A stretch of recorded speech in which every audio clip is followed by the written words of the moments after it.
आपण प्रत्येकजण आपल्या घरात अंघोळीसाठी बाथरूमचा नक्कीच उपयोग करत असतो। एक छोटंसं उदाहरण द्यायचं आहे मला की ज्यावेळेस चुकून आपली एखादी वस्तू त्या बाथरूमच्या जाळीशी पडते तर आपल्याला ती सहजासहजी काय उचलून घ्यावीशी वाटत नाही, आपलं मन अगदी किळसतं।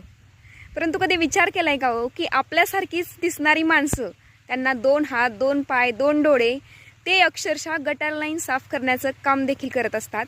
सांगण्याचं तात्पर्य इतकंच की त्यांनी ना ते मेंटली ॲक्सेप्ट केलेलं असतं, जी खरी कंडिशन आहे ती ॲक्सेप्ट केलेली असते की अरे जर हे केलं नाही ना तर कदाचित म्हणजे दुसरा मार्ग नाही आहे आणि 2 वेळेचं जेवणसुद्धा मुश्किल आहे।